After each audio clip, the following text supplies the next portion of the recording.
전방보고서 시간입니다. 오늘은 앞서 말씀드린 대로 R&D 강자로 변신 중인 일동제약을 자세하게 조명해 보려고 합니다. 유한타증권 정미란 FA 팀장 나오셨습니다. 안녕하세요. 네.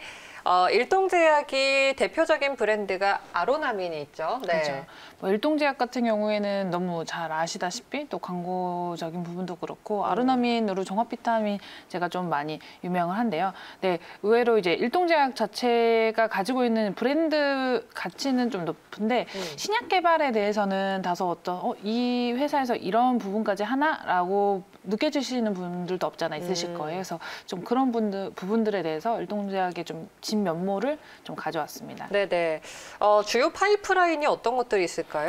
우선은 이제 일동제약은 전문 의약품 부분과 이제 일반 의약품 부분을 좀 나눌 수가 있는데 실제 전체 매출에서 전문 의약품 부분이 한 50% 정도를 차지할 정도로 적지 않은 비중입니다. 파이프라인 중에서도 오리지널 의약품 쪽으로도 있고 이제 제네릭 쪽으로 이제 카피 의약품 쪽으로도 있고 네. 또 일반 의약품 쪽으로서는 이제 우리가 쉽게 접할 수 있는 그런 뭐 비타민이라든지 프로바이오틱스 그리고 또 뭐 GSK와의 이제 어떤 코 프로모션을 통해서 판매를 하고 있는 부분 그리고 또 최근에 화장품 업체까지 좀 다양한 분야로 좀 확장성을 보이고 있습니다. 네네.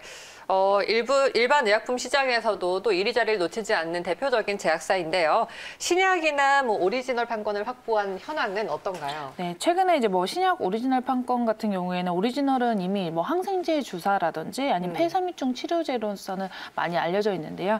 뭐 전문 의약품 분야에서 이제 영업 매출 확대가 보이는 것 중에 하나가 최근에 이제 전문 의약품 분야의 이제 코 프로모션으로 특발성 폐섬유증 그리고 위궤양 쪽 관련된 이런 매출이 증가하고 있음을 보이고 있습니다. 거의 한 10% 정도 이상의 매출 증가가 이쪽 전문 의약품 쪽에서의 이런 협연으로 보여지고요. 또 일반 의약품 쪽 부분에서도 좀 돋보이는 부분들이 있는데 그런 부분들이 좀 이제 코 프로모션을 통해서 이루어지고 있다라고 보시면 됩니다. 네, 코 프로모션 전략 이게 그러니까 매출을 견인하고 있는 거예요. 네, 일동제약뿐만 아니라 많은 제약사들이 이렇게 코 프로모션 전략을 많이 쓰는데 좀 쉽게 말씀드리면은 대형 이제 글로벌 제약사 같은 경우는 국내에서 직접 유통을 하기보다는 이미 여기에서 이제 영업력이 좀 있는 제약사들과의 좀 코 프로모션을 통해서 내가 이 제품을 줄 테니 너희가 판매를 해보아라 라는 그런 부분이라고 보시면 되세요. 그래서 이미 수많은 작은 중견기업부터 이제 큰 기업까지 하고 있는데 일동제약이 좀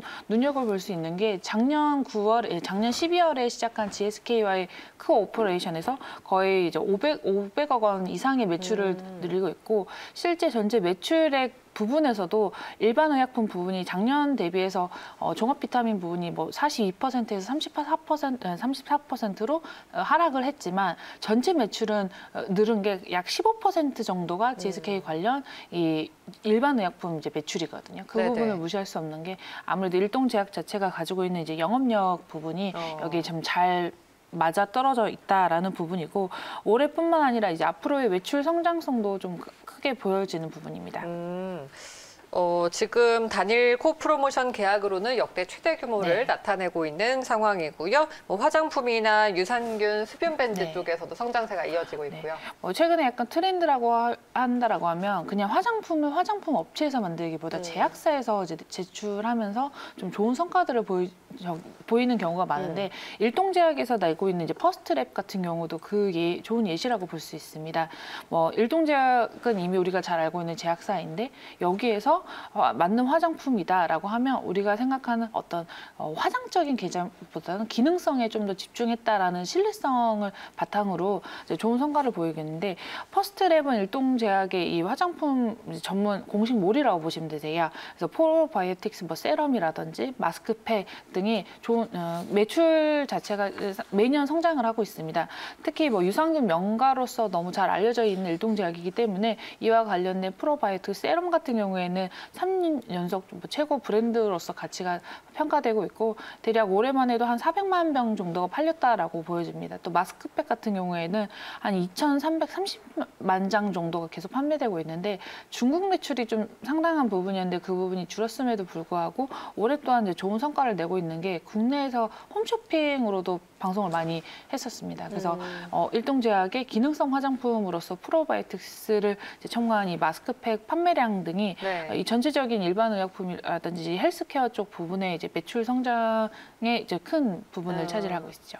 그러니까 정리를 해보면은 지금 일동제약이 이제 일반 사업 부문에서는 뭐 비타민이라든지 아니면 유산균이라든지 화장품 밴드까지도 하고 있는 상황이고 신약에 대한 개발도 계속해서 좀 같이 가고 있는 그런 양분되는 상황인 거죠. 그렇죠. 네. 어떤 일반 의약품 쪽에서는 좀 더 이 포트폴리오를 점점 늘려가면서 화장품이라든지 뭐 단순한 종합 비타민 그리고 원료 의약품 쪽에 좀 더 집중을 하고 또한 이제 아마 이제 주주분들이 가장 기대를 하고 있는 건 신약 부분입니다. 네. 그래서 신약 부분에 대해서도 좀 디테일하게 좀 안내를 해드리면 일동제약이 가지고 있었던 부분 중에 하나가 뭐 전통성이라든지 그런 부분은 있는데 신약에 대한 좀 어떤 전망 아무래도 바이오 쪽 자체가 꿈을 먹고 사는 그런 분야인데 신약 개발에 대한 부분이 없다 보니 PR에서도 좀 다소 그 부분에 대해서 충분한 어떤 효과를 얻지 못했어요. 근데 최근에 계속 RNA에 매출의 10% 정도를 계속 꾸준히 투자를 하고 있습니다.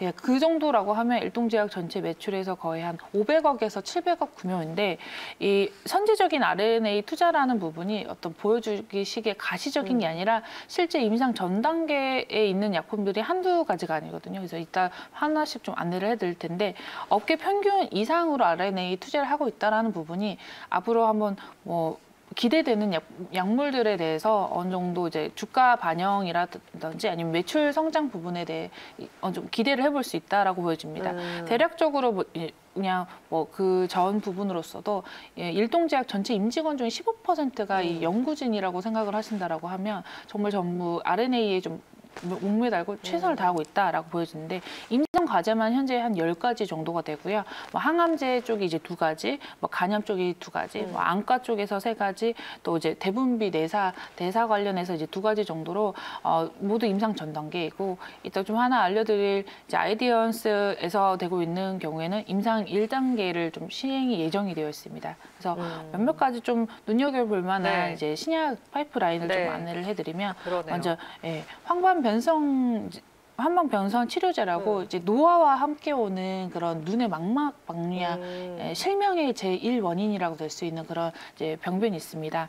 국내에서만 해도 한 2016년 대비해서 거의 한 60%, 60% 가량 이제 증가한 그런 이제 환자 수를 보이고 있는데요. 그 이유 중에 하나가 노화 그리고 또 과도한 스마트폰 활용 이런 부분들이 노화와 함께 진행이 되면서 실명 원인 1위를 이미 달성하고 있는 게 이 항반 변성입니다. 이 부분에 대해서 이미 뭐 치료제가 있지만 하지만 이제 좀 미흡한 부분이 많아요. 그래서 1위 치료제, 이 항반 변성에서는 이 치료제다라고 할 수 있는 부분이 없다 보니 일동제약에서 현재 좀 가시적인 좋은 성과를 보이고 있는 부분들이 이 비교 대상군을 상대로 어떤 주사제 투여를 하면서 이런 실험 과정에서 기존 약품 대비해서 보다 높은 성과를 보이고 있다는 부분들이 이 항반변성 치료제에 대한 어떤 긍정적인 시그널이고 이 시장 자체가 전 세계 시장에서도 앞으로 꾸준한 아마 2016년 대비 2026년은 한 2배 이상 시장 성장이 될 것이다라는 부분이 보이기 때문에 좀 탄탄한 앞으로의 매출 증가도 보여집니다. 그 외로는 뭐 바이오 항암제라든지 면역 항암제들도 보여줄 수가 있는데 실은 바이오 항암제는 좀 제4의 이게 꿈의 신약이라고 불리는 부분이거든요. 근데 이 부분에 대해서도 이제 면역 T 세포를 좀 조절을 하면서 내고 있는 이제 바이러스 균을 활용한 그런 항암제 개발에 좀 박차를 가하고 있고 현재 또 면역 항암제도 이미 이제 적극적인 개발 중에 있는데 우리 몸 안에 있는 면역 세포 자체를 좀 조절을 하면서 아마 면역 항암제는 모두가 이제 꿈꾸는 그런 신약 개발 중에 하나인데 거기 좀 의미 있는 임상 결과들이 내년부터 좀 하나씩 나오기 때문에 좀 눈여겨볼 만한 그런 부분이라고 보여집니다. 그러네요. 네, 이 신약 파이프라인의 개발에 박차를 가하면서 주가의 상승 탄력도 더 부채질될 수 있을 것 같아요. 앞으로 주가는 어떻게 보십니까? 네, 아무래도 좀 이런 호재 부분들이 하나씩 좀 보여주면서 주가도 좀 상승 곡선을 탈 것 같습니다. 이제 현재로서는 이제 20일 지지선을 받치고 있는데 지금 저는 이미 충분히 충분히 좀 저점 평가는 좀 이미 투여가 되어 있기 때문에 지금 들어가신 거쳐서 좀 차분히 좀 분할 매수를 하신다고 하여도 더 주가 하락 부분까지는 생각지는 않습니다. 그래서 앞으로 좀 신약 개발에 대해서 임상이라든지 그런 결과치가 발표됨에 따라 아무래도 실적 상승 자체가 이제 기존 실적만이 PER에 좀 투영되고 있는 부분이기 때문에 지금 계속 R&A 실현되는 부분들에 따라서 주가도 좋은 영향을 받을 수 있을 거라고 생각이 됩니다. 네, 알겠습니다. 자, 오늘 일동제약에 대해서 좀 자세하게 알아봤습니다. 기존의 사업도 탄탄하게 보유를 하고 있으면서 앞으로의 파이프라인 개발에도 부지런히 이 박차를 가하고 있는 이 모습이니까요. 주가의 상승도 한번 기대해 볼 만할 것 같습니다. 오늘 정밀한 팀장님 말씀 여기까지 드릴게요. 고맙습니다.